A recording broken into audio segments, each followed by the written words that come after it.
The breadstick was the last straw. Not because it was stale, though it was, alarmingly, and not because Bradley Fenwick III had been talking for 11 straight minutes about his family's wealth management firm without pausing to ask me a single question. It was the last straw because he picked it up, gestured at me with it like a conductor's baton, and said, "You'll come around to my way of thinking once we're bonded. Omegas usually do. I am Daniel Hayes. I'm 26 years old. I catalog 17th century manuscripts for a living at the New York Public Library. I own exactly one blazer that I recycle for every occasion requiring adult behavior, and I had never once in my entire life wanted to bite a breadstick out of a stranger's hand and throw it into the Hudson River. Bradley Fenwick III was making me reconsider a lot of things. I need the restroom, I said, and did not wait for permission.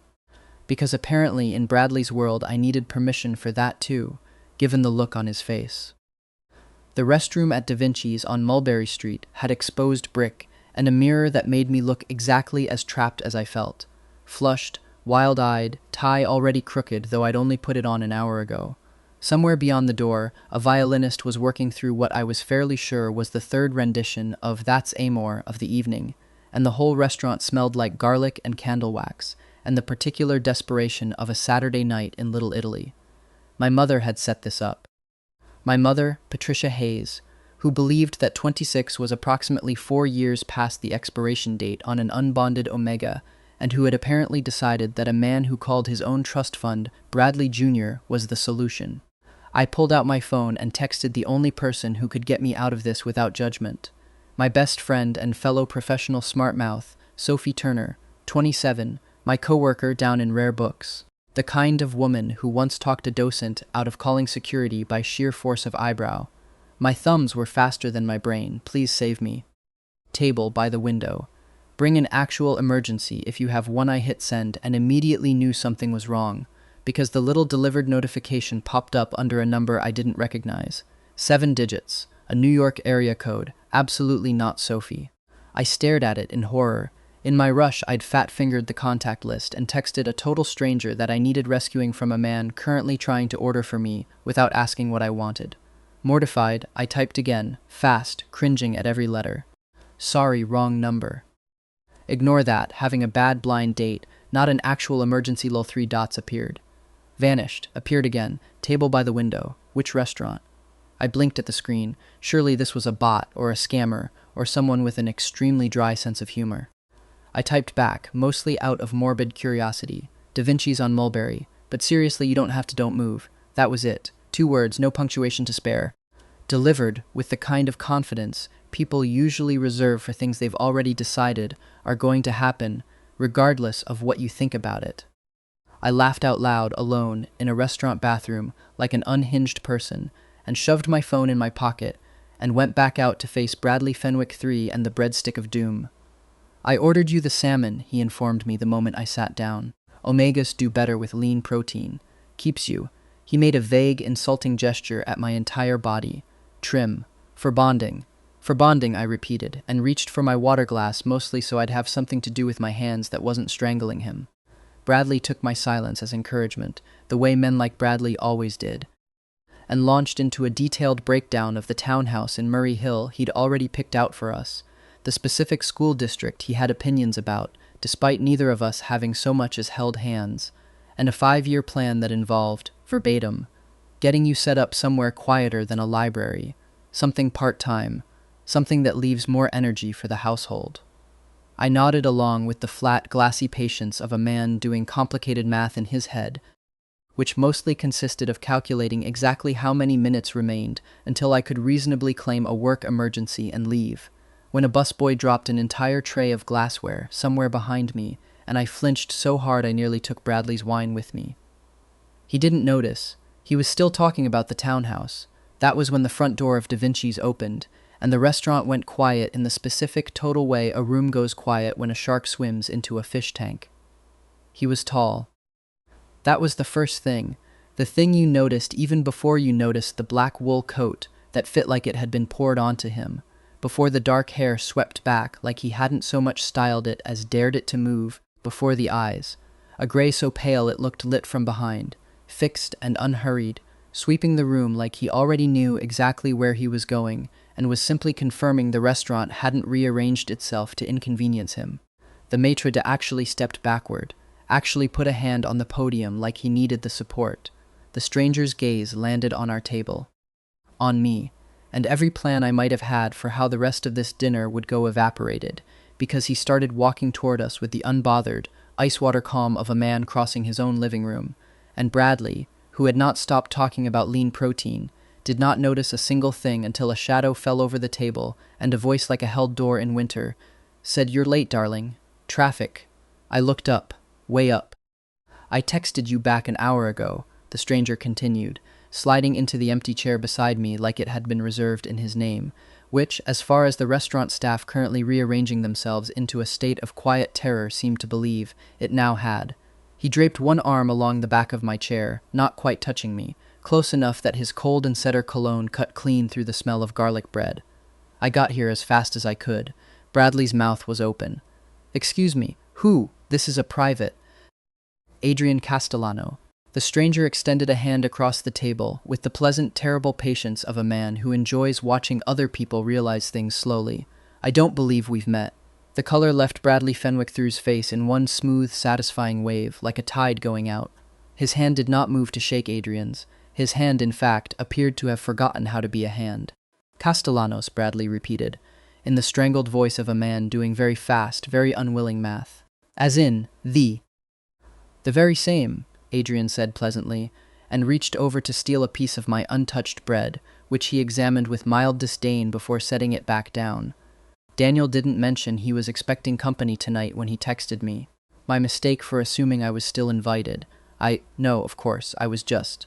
Bradley was already standing, already fumbling for his wallet, already producing a stack of bills he clearly hoped would cover both the meal and his rapid, dignity-optional exit. "It was lovely to meet you, Daniel. Truly, I have an early thing." He did not finish the sentence. He also did not walk to the door so much as achieve it, through a series of increasingly fast, backward-glancing steps, and then he was gone, and the restaurant exhaled, and every single other patron went back to their meals with the specific overcorrected casualness of people who have just witnessed something they will be telling their friends about for weeks. If a stranger showing up to wreck your date this hard already has you hooked, go ahead and hit follow now. This is only the first 5 minutes of Daniel and Adrian's very chaotic love story. Okay. Back to the table. I turned to look at the man who had just fake boyfriended me out of the worst date of my life. Up close, he was worse. Better. I hadn't decided which word yet. His jaw could have been used to test the sharpness of knives. There was the faintest shadow of a 5 o'clock scar along one eyebrow, the kind of detail that made a face look lived in instead of merely handsome. And his eyes, when they finally settled fully on me, held something that wasn't quite a smile but was clearly related to one. "You're the wrong number," I said, because apparently that was the sentence my mouth had decided to lead with. "I am," he agreed. "Adrian." He said it like a formal introduction and a private joke at the same time. "Daniel," I gestured weakly at the wreckage of the table, the abandoned breadbasket, the water glass Bradley had knocked askew in his flight. You really didn't have to do that. You texted a stranger that you needed saving." Adrian leaned back, entirely at ease in a restaurant where, I was fairly sure, 3 separate waitstaff members had just quietly informed the kitchen that the check for table 9 was on the house, forever, possibly for this establishment's entire existence. I don't get that many honest requests. I decided to treat it like Christmas came early. Most people would have just texted back lol good luck and moved on with their night. I'm not most people. He said it simply, without swagger, the way you'd mention you were left-handed. Then something in his expression shifted, softened at the edges in a way that made my stomach do something unauthorized. Also, for the record, the breadstick thing. I watched through the window for a solid 2 minutes before I came in. I wanted to see if you'd stab him with it first. I was almost disappointed. I laughed before I could stop myself, a real laugh, surprised out of me, and something about the sound of it made his mouth finally, fully curve. "So," I said, once I'd gotten myself under control, "what happens now? Do you just leave? Was this a one-time community service thing?" Adrian considered the abandoned breadbasket for a long moment, like it held the answer to a much more complicated question than the one I'd asked. "Have dinner with me," he said. Properly, since you're already dressed for it, and since I already told this entire restaurant I was your date, and since walking out on you twice in one night seems like a poor way to start whatever this is. Whatever this is, I repeated. I'm a patient man, Daniel. He signaled the hovering, borderline trembling waiter with 2 fingers, the smallest gesture, and somehow an entirely new, considerably better meal began materializing at our table within 90 seconds. I can wait to find out what it is. The new meal was, unsurprisingly, better than anything Bradley had ordered on my behalf. A mushroom risotto I hadn't asked for, and would have chosen myself given the chance, and a glass of red wine that appeared without a menu ever-changing hands, like the kitchen had simply decided, upon Adrian's arrival, to stop pretending anyone else's preferences mattered tonight. So, I said, once the initial shock had worn thin enough to let actual curiosity through, what does a man who imports other people's peace of mind do on a Tuesday, exactly? Today, specifically? I evicted a slumlord in Sunset Park who'd been letting a building go without heat for 3 winters running. Adrian said it the way another man might report a dentist appointment. Flat, unremarkable, already moving past it. Legally, mostly. I bought the mortgage out from under him and gave the tenants first right of refusal on the units at a price they could actually afford. I blinked.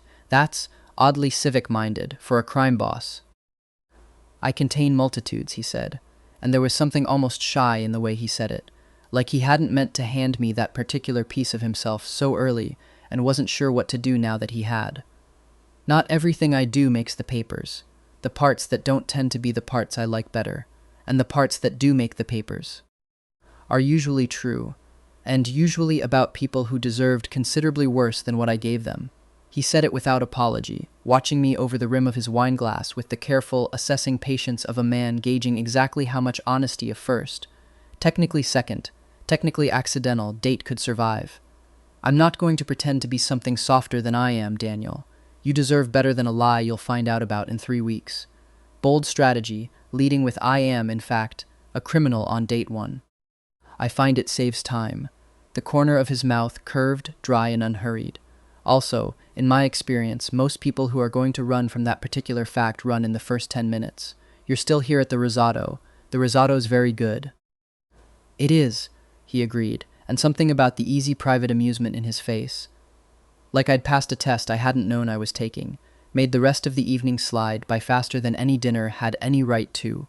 4 hours dissolving into what felt, absurdly, like 40 minutes, until the restaurant's staff began stacking chairs around us with the pointed, weary patience of people who would very much like to close, but were also, understandably, unwilling to be the ones to ask Adrian Castellano to leave.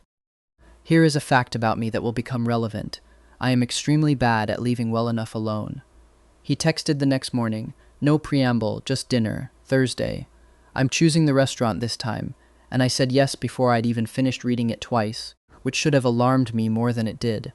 So 2 days later, on an entirely separate, entirely real second date that somehow also ran 4 hours long, ending with Adrian walking me to my apartment door in Astoria and not trying to kiss me, which was somehow more unsettling than if he had, I did what any responsible adult would do. I texted Sophie Turner a novel's worth of details, and then, when that wasn't enough, Googled his name in the reading room during my lunch break like the world's least subtle spy. The first 11 results were normal. Society page photos, a donation to a children's hospital, a quote in a real estate trade publication about a Tribeca development. The 12th result was a post headline from 4 years ago, Castellano crime family. Wuo really runs Brooklyn's docks?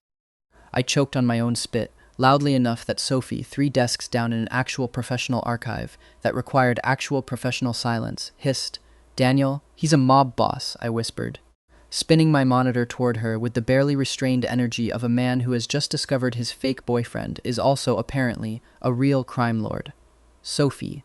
I had linguine with a mob boss. Sophie leaned over, read 3 headlines with the flat, assessing calm of a woman who had once dated a guy who turned out to be married, and then said, "Okay, but was the linguine good?" The linguine is not the point, Sophie. Daniel. She turned my monitor back. You texted a wrong number sobbing about a bad date, and a literal crime boss showed up in a $2,000 coat and made your date flee the state. I'm just saying, at some point you have to ask yourself what kind of universe you're living in, and whether the linguine matters. He didn't try to kiss me, I said, which, out loud, sounded like the least relevant detail in the entire situation, and also somehow the one I couldn't stop thinking about. "Oh, he's courting you," Sophie said, with the delighted authority of someone diagnosing a rash. "That's worse. That's so much worse for you specifically." My phone buzzed on the desk between us. Sophie and I both looked down at it with the exact same expression of doomed anticipation. "Adrian, dinner tomorrow? There's a place in Little Italy I think you'd like. No relatives will be involved, mine or yours." "See," Sophie said, smug, already texting "he's a mob boss" to our entire group chat before I could stop her. "Courting." I should explain about my family, because my family is, in its own way, its own kind of organized crime, just with more casseroles and fewer alibis. My mother, Patricia Hayes, had been trying to marry me off since I presented as an Omega at 19, with the grim determination of a woman assembling flat-pack furniture using only the picture on the box. My grandmother, Eleanor Hayes, 74, sharp as a tack, feared by 3 generations of Hayes men, had a slightly different agenda, which was mostly that she wanted grandchildren before, in her words, "my knees give out entirely and I can't get down on the floor to play with them." Between the two of them, I had been set up with an alarming number of alphas over the past several years. A hedge fund guy who talked exclusively about his hedge fund, a dentist who tried to give me a professional opinion on my bite alignment on the first date, and now Bradley Fenwick III of the breadstick incident. So when I brought Adrian to Sunday dinner 4 weeks later, a decision I want the record to reflect was entirely my grandmother's idea, not mine, because she'd heard the story from Sophie's mother at book club and had demanded to meet the man who'd sent an actual, factual gangster to rescue her grandson. I fully expected chaos. What I did not expect was for my grandmother to take one look at Adrian Castellano standing in her doorway in a charcoal sweater instead of a suit, holding a bottle of Barolo and a bouquet of white ranunculus, and immediately, audibly say, "Oh, he's gorgeous." "Patricia, why didn't you tell me he was gorgeous?" "Grandma," I said, "I'm 74, Daniel. I've earned the right to say what I see." She patted the cushion beside her on the couch, an invitation Adrian accepted with a courtliness that made my mother visibly recalibrate her entire worldview. "Sit. Tell me what you do for work." There was a pause, the kind of pause that, in most social situations, precedes someone saying something career-related and unremarkable. "Import and export," Adrian said, perfectly smooth, "and real estate." My grandmother studied him the way she studied produce at the farmer's market, squeezing for ripeness, checking for rot. "And is that why my neighbor's nephew, who works for the district attorney's office, went very quiet and pale when I mentioned your name at dinner last week?" The entire room went still. My mother's fork froze halfway to her mouth. I considered briefly whether it was possible to fake my own death in the next 4 seconds. Adrian didn't so much as blink. "Mrs. Hayes," he said, "I import very fine wine, very difficult permits, and occasionally other people's peace of mind. I would never do anything to jeopardize your grandson's." My grandmother stared at him for a long, evaluating moment. Then she smiled, the specific, terrifying smile she reserved for winning at cards. "Good answer," she said, and passed him the potatoes. "Have seconds. You're too thin for a man who apparently runs half of Brooklyn." Under the table, where no one else could see, Adrian's hand found mine and stayed there for the rest of the meal, warm and steady, like an anchor dropped in water I hadn't realized I was drowning in.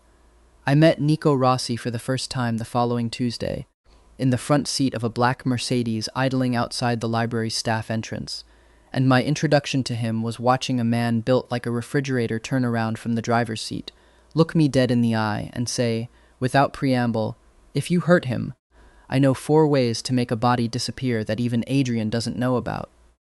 Nico.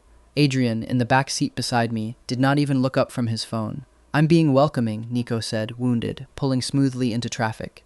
Nico Rossi, 30 years old, Adrian's head of security, and, as far as I could tell over the following months, his closest thing to a brother, all shoulders and no patience for nonsense, except, apparently, an enormous and startling amount of it for me. "This is me being nice. You should hear what I say to people I don't like." "He likes you," Adrian translated, finally glancing up, something warm tucked into the corner of his mouth. "This is Nico's version of a fruit basket. Your version of a fruit basket is a threat assessment." "It's a personalized threat assessment," Nico said, aggrieved, catching my eye in the rearview mirror with the exact same dry amusement Adrian wore like a second skin, like the two of them had spent a decade practicing being unbothered in each other's direction. "You're welcome." I found, somewhat to my own alarm, that I liked him immediately.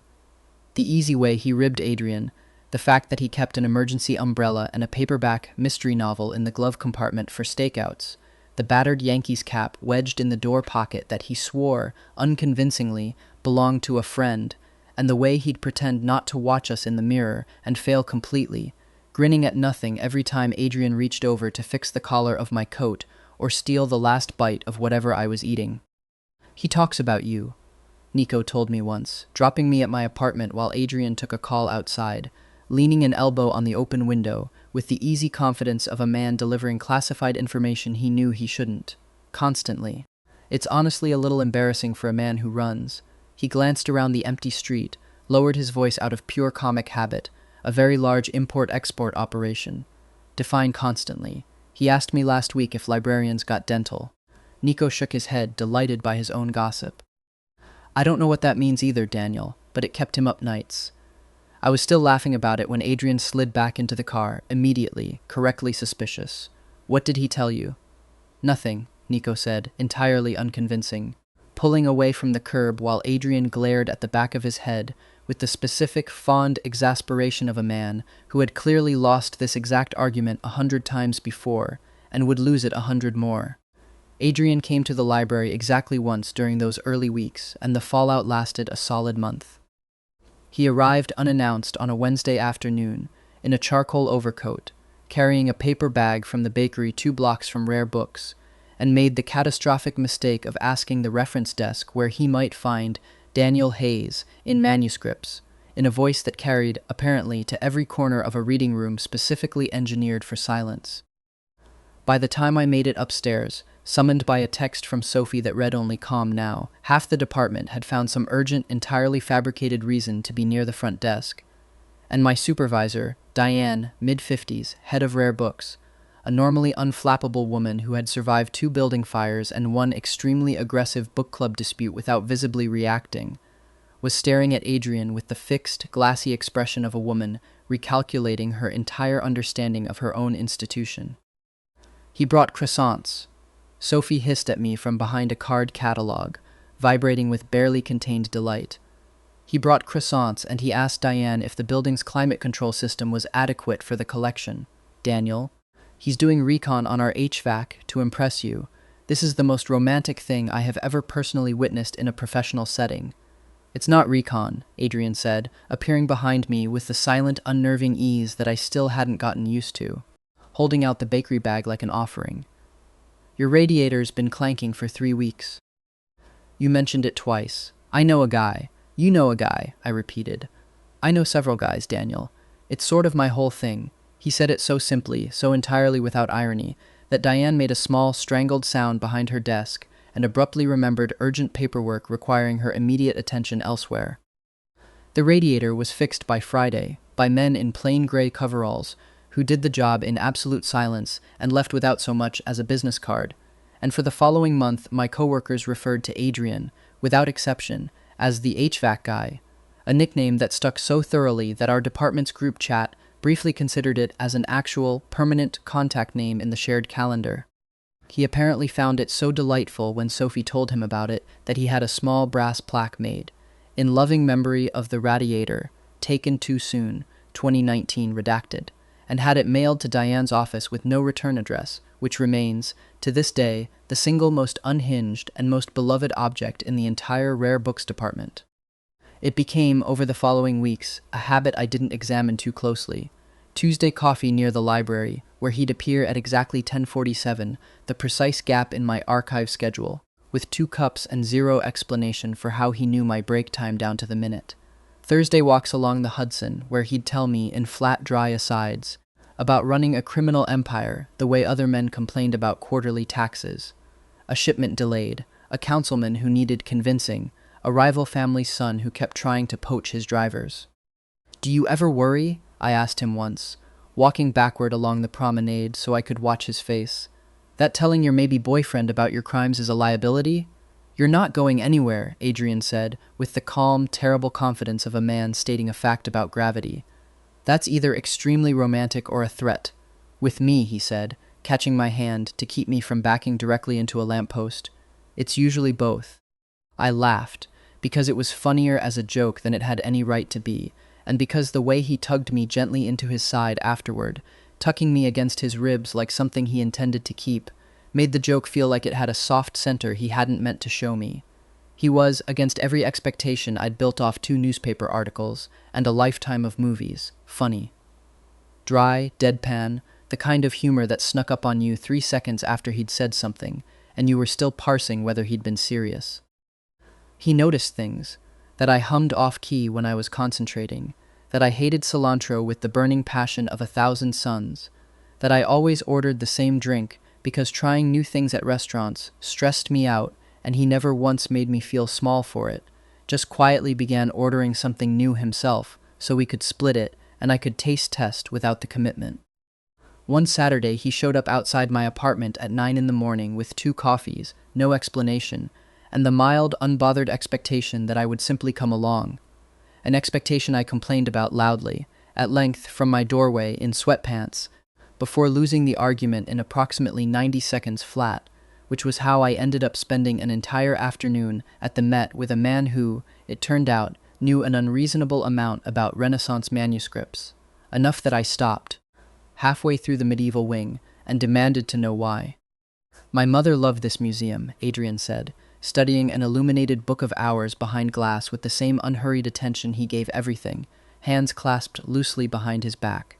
She used to bring me on Sundays before. He paused, the smallest hitch, the kind you'd miss if you weren't already learning the shape of his silences, before it got complicated to leave the house without 4 men and a driver. I still come sometimes. Alone. It's the only place in the city that doesn't ask anything of me. I didn't say anything clever back. I just slid my hand into his, right there in front of a 900-year-old prayer book, and felt him go very still and then, slowly, fold his fingers around mine like he'd been waiting for permission he hadn't known how to ask for. We ended up on the great lawn afterward with sandwiches from a deli Adrian swore, with total conviction, made the only acceptable pastrami left in Manhattan, a claim I intended to fact-check personally at the earliest opportunity, and I lay back in the grass while he sat beside me, jacket off, sleeves rolled, looking more unguarded than I'd seen him yet, sun catching the pale gray of his eyes and turning them almost silver. "Tell me something no one else knows," I said, mostly to see what he'd do with it. He was quiet long enough that I thought he might deflect, the way he usually did with anything that cut too close to the bone. Then, I keep a list, on my phone, restaurants I want to take you to eventually. It has 41 entries.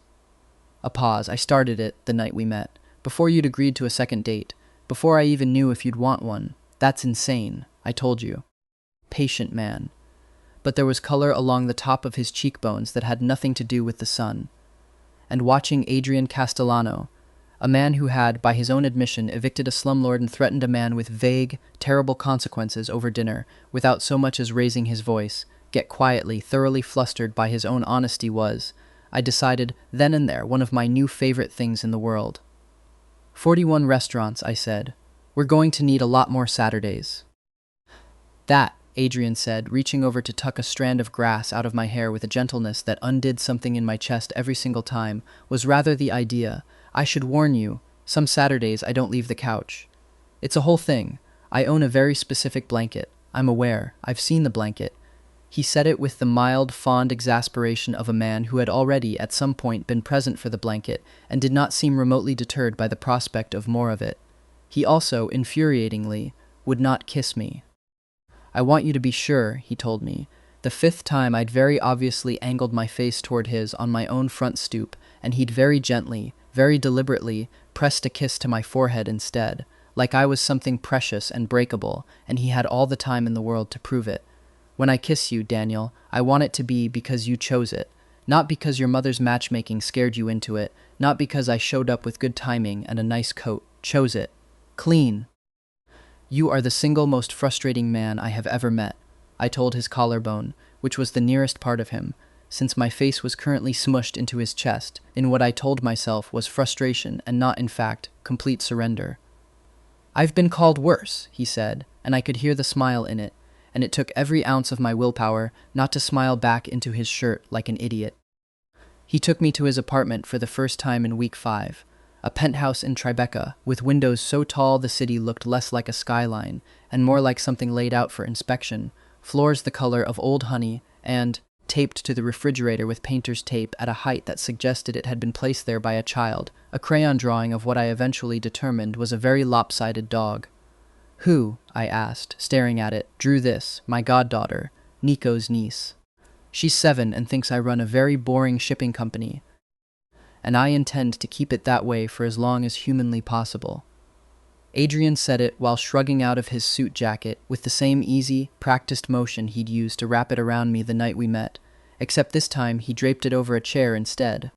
And there was something startlingly domestic about the gesture, about watching a man the tabloids, called Ruthless, roll up his sleeves in his own kitchen and start opening cabinets to figure out what he could make me for dinner that wasn't, as he put it, a reservation I called in a favor for.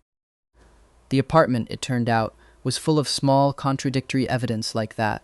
A shelf of paperback thrillers with cracked spines next to a chess set that looked like it had actually been used. A framed photo of a woman with Adrian's same pale eyes that he touched, briefly, unconsciously, every time he passed it. A stack of unopened mail he clearly kept meaning to deal with and never did. And on the counter, an entire drawer of takeout menus organized alphabetically by cuisine, which felt like the single most reassuringly ordinary thing I'd learned about him yet. You alphabetize your takeout menus. I alphabetize everything, Adrian said, unbothered, chopping garlic with more precision than the task strictly required. It's a control thing. My therapist and I have discussed it at length. You have a therapist. Everyone should have a therapist, Daniel. I simply happen to also have several people whose job is to make sure nothing happens to my therapist.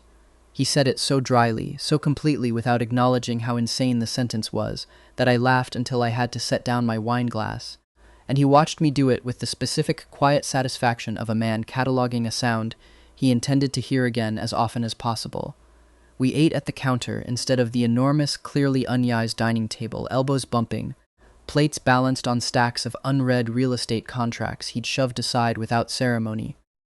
And somewhere between the pasta and the second glass of wine, I realized I had stopped bracing for the conversation to turn, for him to mention Vincent, or the docks, or anything that belonged to the version of his life I still hadn't fully met, and had simply let myself have this instead: a kitchen, a lopsided crayon dog, a man who alphabetized his menus and touched his dead mother's photograph like a habit he'd never quite outgrown, telling me, quietly, that he thought I was the first good thing that had happened to him in longer than he wanted to admit out loud. I didn't push him to say more than that. I understood by then that with Adrian the softest truths came sideways, in the middle of ordinary things, and that pressing too hard only sent them back underground. So I let it sit between us, warm and unclaimed, and reached over to steal the last bite of garlic bread off his plate instead, and he let me, watching me do it with an expression I was starting to recognize as the one he wore right before he fell in love with something completely. The trouble, when it came, arrived exactly the way trouble always does in my life. Sideways, at a Thursday dinner that was very deliberately not a Sunday dinner, wearing a suit. His name was Vincent Moretti, and he was, Adrian explained tightly in the car on the way there, his father's oldest friend and the closest thing the Castellano organization had to a consigliere. 61 years old, silver-haired, the kind of courtly menace that made you want to check your pockets after shaking his hand.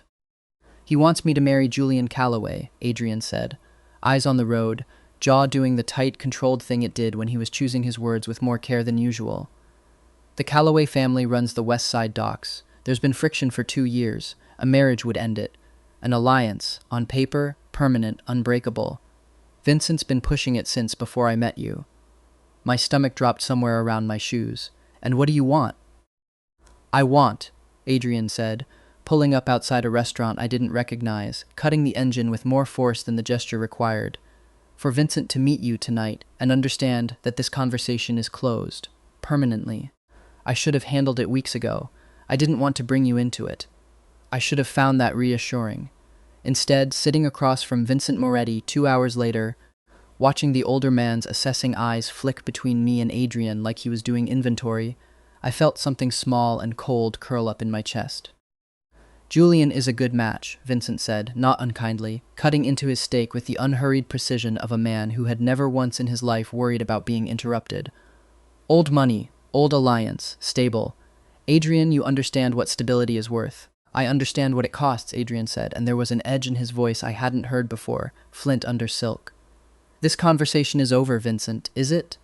Vincent's gaze slid to me, cool and clinical, the exact expression of a man weighing an asset against a liability.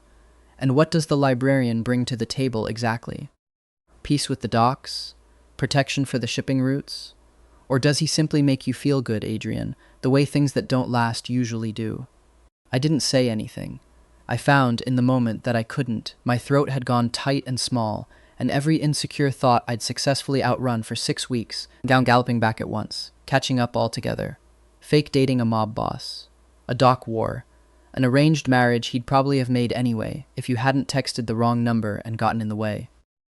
That was when Julian Calloway himself arrived, 20 minutes late and clearly unhappy about being there at all.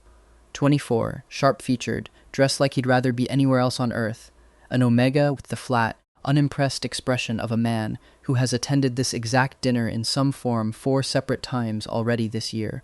He dropped into the empty chair beside Vincent, without so much as a greeting, and said, "To the table at large, please tell me we're not doing the alliance speech again. I had a whole thing planned tonight." "Julian," Vincent said, warning. "I'm serious, Uncle Vincent. I had reservations." Julian reached over and stole a roll off Vincent's bread plate with the weary efficiency of a man who had given up asking permission for anything in this family years ago, and then, for the first time, actually looked at me. Properly looked, sizing me up not the way Vincent had, like inventory, but like a fellow hostage checking in on the guy chained to the next radiator. "You're the archivist. The wrong number guy." "That's me," I said, cautiously. "Good." Julian took a bite of the roll, chewing with the unbothered thoroughness of a man who had clearly decided, sometime in the last decade, that manners were optional at a table he'd never asked to sit at. "I've been trying to get out of this since I was 19.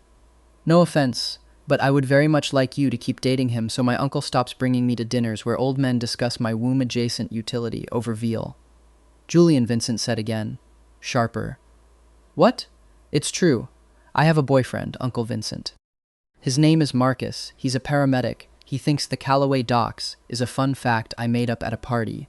Julian turned back to me, entirely unbothered by the older man's darkening expression, and offered a small, surprisingly genuine smile.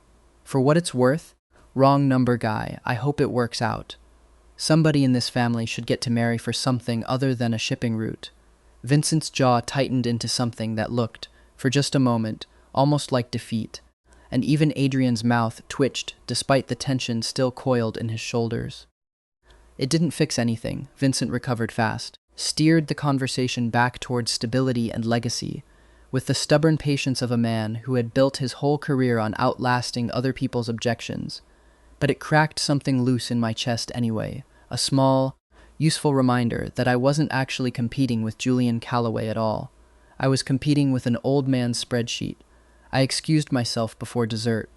Adrian caught my wrist in the hallway outside the restroom, his face doing something complicated and urgent. "Daniel, he's wrong. He doesn't get a vote in this." "Doesn't he, though?" My voice came out smaller than I wanted. "You said it yourself. Alliance. Permanent. That's not nothing, Adrian. That's docks and shipping routes and years of history, and I catalog old letters for a living. I don't know how to compete with a truce. You're not competing with anything." He reached for me and I stepped back, just slightly, and I watched something in his face crack at the small distance, watched him decide, visibly, not to push. "Give me until Friday," he said instead, low and steady. "One thing. Let me show you exactly how little Vincent Moretti's opinion means to me. Trust me for 4 more days." I went home that night and did not answer his texts, not out of anger, exactly, but because I needed room to think without the specific gravitational pull of Adrian Castellano's attention, bending every thought back toward him. Sophie showed up at my apartment within the hour, with a bottle of wine and the unhelpful but loving opinion that the Mafia thing was never going to be a low-drama relationship. "Daniel, you knew that going in." "He's not competing with anyone," I told her, curled into the corner of my own couch, like it might protect me from the conversation. "That's what everyone keeps saying. Vincent's not competing. Julian's not competing." But somebody's got a spreadsheet somewhere with my name and Julian's name on two different lines, and I don't know how to unsee that. Okay, but has Adrian, at any point, in 6 weeks, made you feel like a line on a spreadsheet? Sophie topped off my glass with the brisk authority of a woman who had personally witnessed the ranunculus incident and taken sides immediately and permanently. Because from where I'm sitting, the man learned your coffee order, your break schedule, your grandmother's book club night, and the fact that you hate cilantro. That's not spreadsheet behavior, Daniel. That's a man building a file on you out of pure, humiliating devotion. That's an oddly on-brand way to say something nice. What can I say? I'm an oracle. I should charge for this. Monday, a coffee appeared on my desk at exactly 10:47, with no accompanying text, delivered by a courier who would not, under any circumstances, disclose who had sent it, and I drank it anyway out of spite and also because it was, infuriatingly, exactly how I liked it. Tuesday, Sophie intercepted a second delivery, a single stem of white ranunculus in a bud vase, no note, before it reached my desk, held it up to the light like evidence, and said, "He's playing the long game. I respect it and I hate it." Wednesday, my grandmother called twice. The first time to ask, with alarming directness, whether I'd ruined it. The second time, an hour later, to inform me that Adrian had personally called her, separately, without my knowledge, to ask, apparently in genuine distress, whether he'd moved too fast on the marriage thing, and whether she thought I needed space, or grand gestures, or both, because he wasn't sure which and didn't want to get it wrong. "He asked me for dating advice, Daniel," my grandmother said, delighted beyond all reason. A grown man who allegedly runs half of Brooklyn called his boyfriend's grandmother for dating advice. "I haven't had this much fun since your cousin's disastrous vow renewal, Grandma." I told him space and one grand gesture, minimal, tasteful, she continued, entirely ignoring me. "We'll see if he listens. Men like that rarely do minimal." By Thursday, I was fairly sure I'd ruined it, and also fairly sure, somewhere underneath the fear, that I didn't actually want it ruined at all. That what I wanted was for someone to prove Vincent Moretti wrong, loudly, permanently, in a way that didn't require me to say a single word in my own defense. Because for once in my life, I was tired of defending my own worth to a man with a spreadsheet. Thursday night, I sat on my fire escape with my phone in my lap and typed out 4 different versions of a text I didn't send. "I miss you. This is stupid. I'm not actually scared of Julian Calloway. I just don't know how to be scared of an old man's spreadsheet without it turning into being scared of you." Deleted every one of them, and watched the lights come on across Queens instead, thinking about the way Adrian had looked at me in that restaurant hallway, like the ground had moved under him and he hadn't been ready. I thought about the Met and the list of 41 restaurants, and a lopsided crayon dog taped to a refrigerator by a man who alphabetized his takeout menus and touched his dead mother's photograph like a habit. I thought about how none of that had anything to do with docks, or shipping routes, or Vincent Moretti's spreadsheet, and how maybe the actual problem hadn't been Adrian at all, but every relationship that had come before him. Every alpha who'd made me feel like an item on somebody's checklist, until I'd started expecting it as the baseline instead of the exception. I briefly considered texting my old dentist date out of pure spite, just to remind myself other options existed, before deciding even I wasn't that petty, probably. Friday morning I was useless at work, resolving the same box of correspondence 3 times without registering a single date on it, until Sophie finally confiscated my cataloging log and told me, not unkindly, to go home before you accession something into the wrong century, Daniel. You're a liability today. I left at 4, walked the whole way back to Astoria instead of taking the train because I needed the air, and was still turning the same 4 unsent text over in my head when someone knocked on my apartment door at exactly 7 o'clock. And it was not Adrian. It was a florist. Then another florist. Then a third, each one carrying an armful of white ranunculus, the same flower he'd brought to my grandmother's door on the very first Sunday dinner, until my studio apartment looked less like a home and more like the world's smallest, most bewildering botanical garden, petals crowding every flat surface, the whole place smelling faintly, ridiculously, like a wedding I hadn't agreed to yet, and I stood in the middle of it in my socks, laughing and crying in roughly equal measure, when my phone buzzed. "Adrian, look out your window." I did. There was a car double-parked directly below, hazards flashing with the specific, unapologetic confidence of a man who had never once in his life worried about a parking ticket, and Adrian Castellano was standing beside it in his shirt sleeves, tie loosened, looking up at my fourth-floor window like it was the only window in Queens. I opened the window instead of going downstairs because, apparently my brain had decided we were doing this like teenagers, and leaned out. "You're blocking traffic," I called down. "There is no traffic," he called back, which was true. It was a quiet residential street, and a man walking his Dachshund 3 doors down had stopped the proceedings with open, delighted interest. "Daniel, I flew to Providence this afternoon." "Providence," I repeated. "Rhode Island. There's a jeweler there my mother used before she died. Small shop, no name on the door, does one thing and does it better than anyone in the country." He reached into his coat pocket and held up a small black box, tilted so I could see it catch the streetlight. "I didn't buy a ring for Julian Calloway, Daniel. I didn't buy a ring for anyone but you, and I bought it 4 days ago, before Vincent ever opened his mouth, because I have known since the night I watched you nearly stab a man with a breadstick that I was never going to marry anyone else." The Dachshund's owner made a small, delighted noise. I was fairly sure I made a similar one. "This is insane," I said, half laughing, half something with a lot more water in it. "You can't propose from the street. You haven't even kissed me yet." "I'm aware." He put the box back in his pocket with the unhurried patience of a man who had indeed planned this considerably better than I was currently managing to receive it. "So come down here, Daniel Hayes, and choose it. Clean, like I promised you. I did not take the stairs. I took them, technically, but at a speed that would have alarmed the fire marshal, and when I hit the sidewalk, Adrian caught me, actually caught me, mid-stride, both arms closing around my waist and lifting me half off my feet. And I finally got my hands into his hair and kissed him the way I had wanted to for 6 straight weeks. Thoroughly, gladly, with the Dachshund barking encouragement somewhere in the vicinity, and every window on the block probably now occupied by a curious neighbor. He tasted like the coffee he definitely had on the flight back, and something underneath that I could only describe as relief, like he'd been holding his breath since Sunday, and had only just now remembered how to exhale. When we broke apart, both of us grinning like idiots, his forehead dropped to mine, and I felt him laugh, low and startled, like the sound had escaped before he'd given it permission. "Vincent Moretti," Adrian said against my mouth, "can go find his own alliance." "Romantic," I said. "I have my moments." He pulled back just far enough to look at me properly, and whatever he saw on my face made something in his own go soft and open in a way I'd only glimpsed in pieces before. Over Sunday dinners, on the promenade, in the dark of his car when he thought I wasn't watching.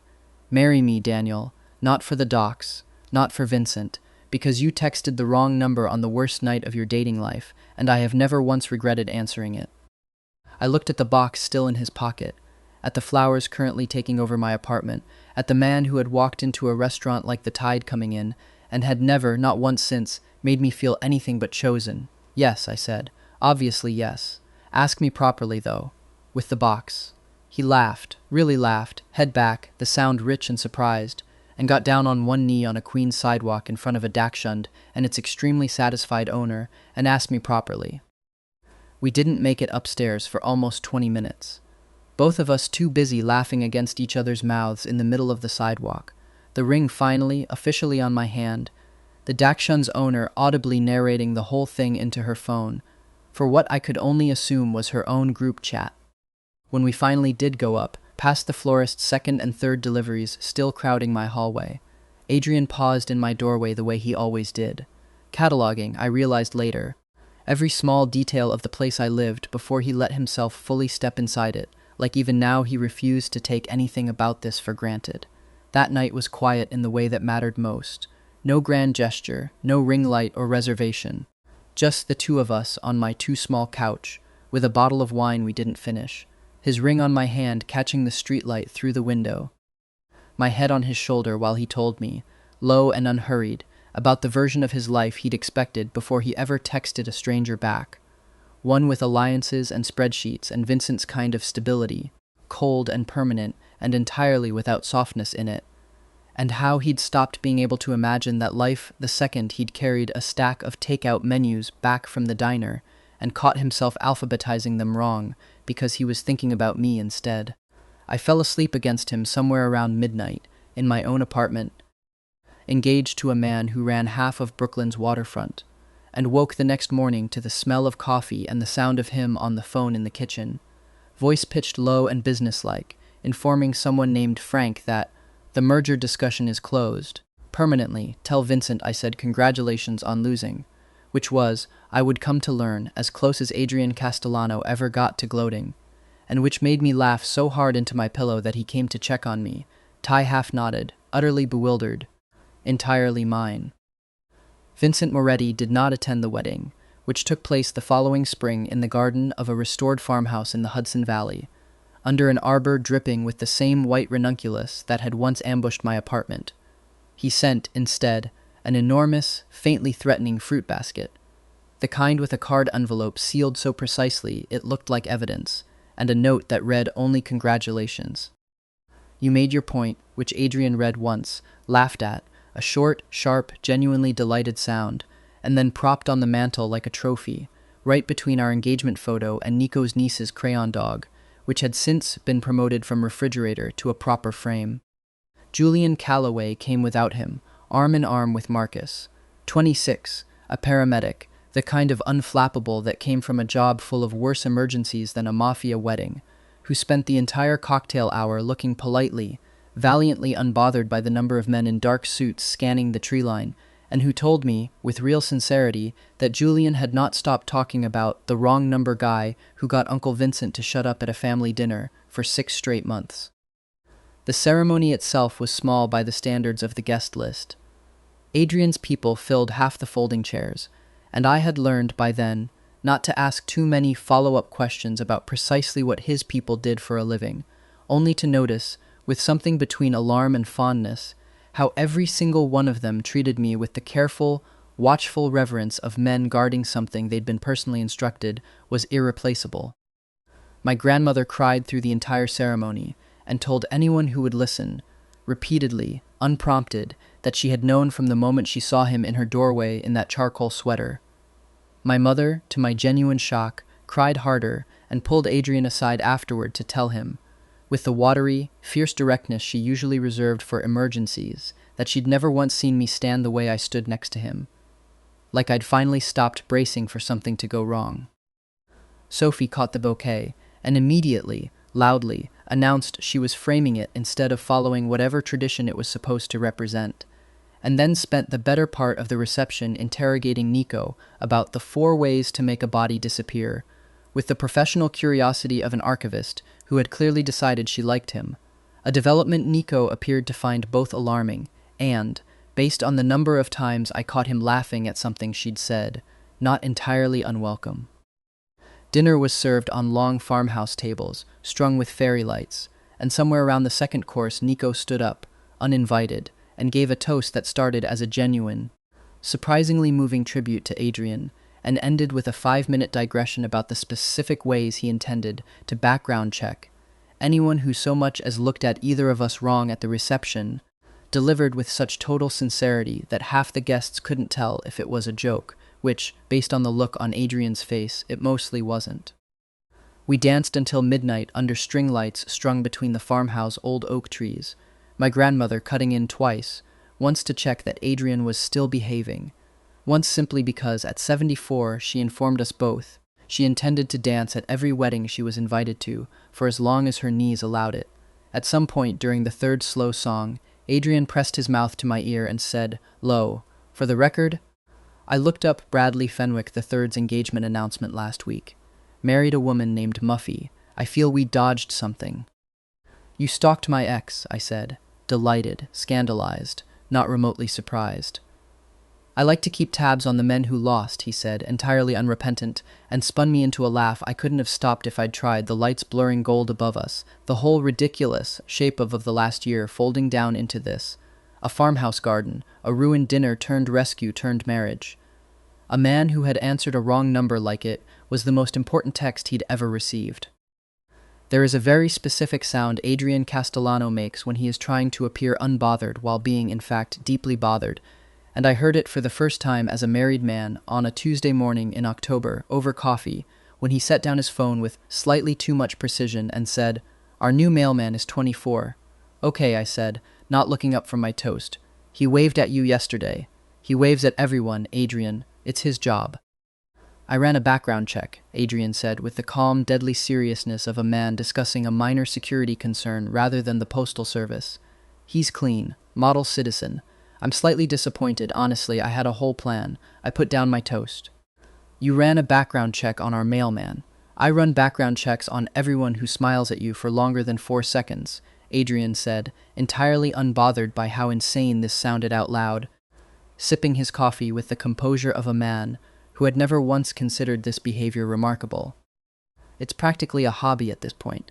Very relaxing. I have a spreadsheet, color-coded. That is not a hobby. Hobbies are like woodworking, stamp collecting. I collect information, he said, on people who are near you.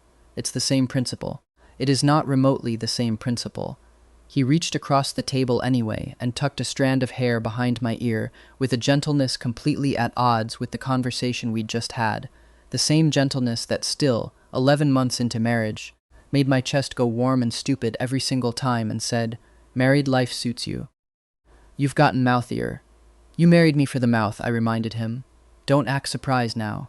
"No," he agreed, and kissed me, unhurried, tasting like coffee in Tuesday morning and every good decision either of us had ever accidentally made. I really didn't. That Thanksgiving, we hosted both families at once for the first time. My mother and grandmother on one end of the table, Nico and his niece on the other, Sophie somewhere in the middle already, 3 glasses of wine deep into a story about the ranunculus incident that grew more elaborate with every telling, and Julian and Marcus, invited on a whim that had somehow become tradition, arguing good-naturedly over whether the stuffing needed more sage. And I stood in the kitchen doorway for a long moment just watching it happen. My grandmother teaching Nico's 7-year-old niece how to fold napkins into swans, Adrian carving the turkey with the same unhurried precision he brought to everything, my mother laughing, actually laughing, at something Sophie had said, in a way I hadn't heard from her in years. "You're staring," Adrian said, appearing at my shoulder with 2 glasses of wine, handing me one without being asked. The way he'd been doing it for over a year now, so smoothly I'd stopped noticing it as a kindness and started simply expecting it the way you expect the sun.